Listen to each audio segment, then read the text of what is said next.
আজকে গোটা পৃথিবীর জমিনে মুসলিমদেরকে কিভাবে ইসলাম থেকে দূরে সরানো যায়।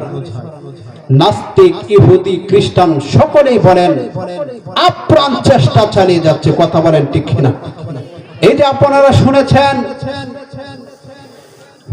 শিক্ষা জাতির মেরুদণ্ড, আমরা বলি একটা কথা বলি না, বলি শিক্ষা জাতির মেরুদণ্ড, কিন্তু কোন শিক্ষা জাতির মেরুদণ্ড এটা আমরা কেউ আর বলি নাই। অনেকেই বলে, নাস্তিকের দলেরা বলতো কি বানর থেকে নাকি মানুষ হয়েছে, নাউজুবিল্লাহ বলেন।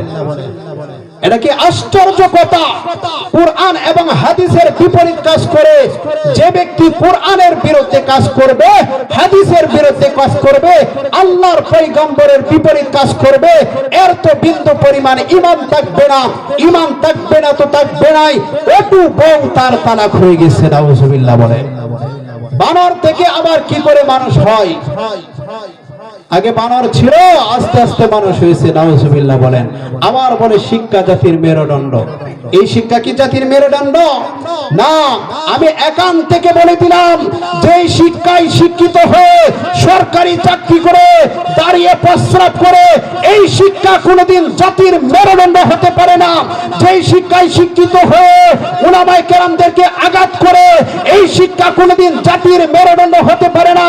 যে শিক্ষায় শিক্ষিত হয়ে মুরব্বীদেরকে সম্মান করে না, এই শিক্ষাই কোনোদিন জাতির মেরুদণ্ড হতে পারে না। যে শিক্ষায় শিক্ষিত হয়ে রডের বোতলে বাস দেয়, এই শিক্ষা জাতির মেরুদণ্ড হতে পারে না। যে শিক্ষায় শিক্ষিত হয়ে পিতামাতার গায়ে আঘাত করে পিতামাতাকে বৃদ্ধাশ্রমে রাখা হয়, এই শিক্ষা কোনোদিন জাতির মেরুদণ্ড হতে পারে না। যে শিক্ষায় শিক্ষিত হয়ে উলামায়ে কেরামদেরকে আঘাত করে, উলামায়ে কেরামদেরকে গালি দেয়, উলামায়ে কেরামদেরকে জেলখানার মধ্যে বন্দী করে রাখে, এই শিক্ষা কোনোদিন জাতির মেরুদণ্ড হতে পারে না।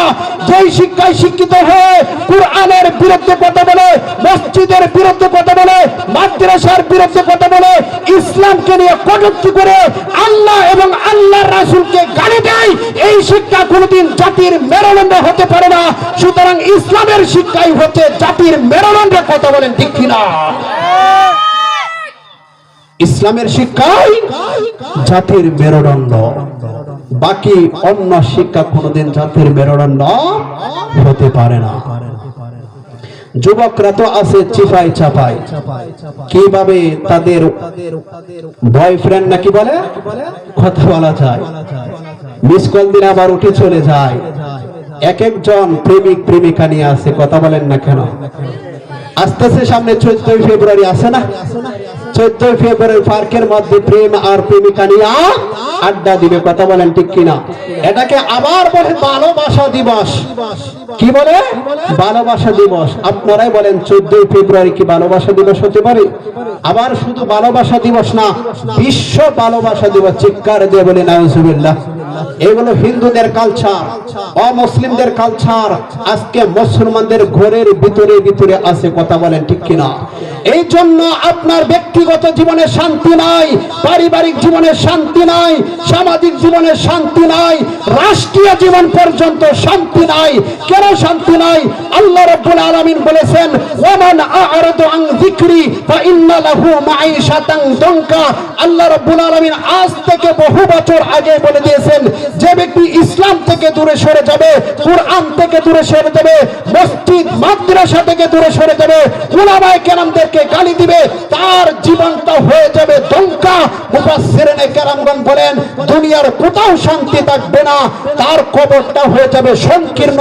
হাসরের ময়দানে রব্বে কাবা তাকে শান্তি দিবে না, অন্ধ অবস্থায় উঠানো হবে। নাউজুবিল্লাহ বলেন।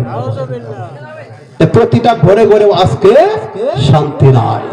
ঘরের ভিতরে যদি আপনারা কোরআনের আইন চালু করে দেন, সকালবেলা যদি কোরআন তেলাওয়াত চালু করে দেন, সন্তানদেরকে মক্তবে পাঠান, অবশ্যই শান্তি থাকবে, ঠিক না? আজকে মক্তবে কি পাঠাবেন? আপনারা নিজেরাই সকালবেলা উঠেন না, ছোট ছোট বাচ্চাদেরকে তো পাঠাবেন দূরের কথা, ঠিক না?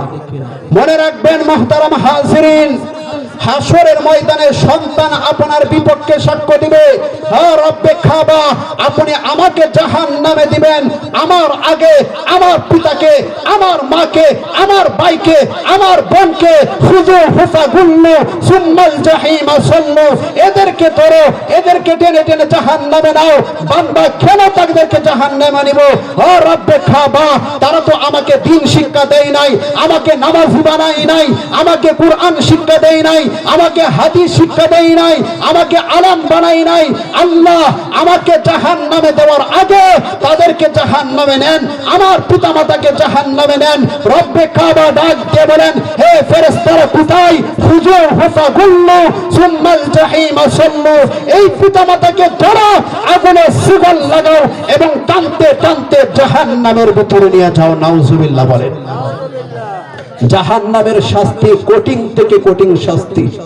আল্লাহর পয়গম্বর বলেন, নারুকুম জুজউম মিন 70 জুজআম মিন্না লিজাহান্নামা। ক্বালা ইয়া রাসূলুল্লাহ, ইয়া রাসূলুল্লাহ ইন কানাত লাকাফিয়াতান।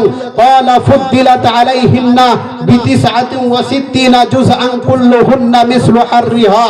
আল্লাহর পয়গম্বর বলেন, সাহাবীরা, তোমরা তোমাদের ব্যবহৃত আগুনের উত্তাপ জাহান্নামের আগুনের উত্তাপের 70 ভাগের 1 ভাগ মাত্র।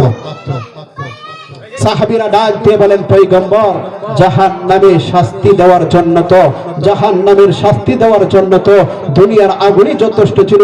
আল্লাহর পয়গম্বর বলেন, দুনিয়ার আগুনের চাইতেও 70 গুণ বৃদ্ধি করে দেওয়া হবে জাহান্নামের আগুন। আহারে, দুনিয়ার আগুন যদি এখানে চেকা লাগে, এখানে ফুসকা হয়ে যায়, এখানে ব্যথা হয়ে যায়, জাহান্নামের আগুন যদি এখানে চেকা লাগে, কলিজা বরাবর আপনার লাগবে। নাউজুবিল্লাহ বলেন, আল্লাহু আকবার বলেন। দুনিয়ার সমস্ত সুখ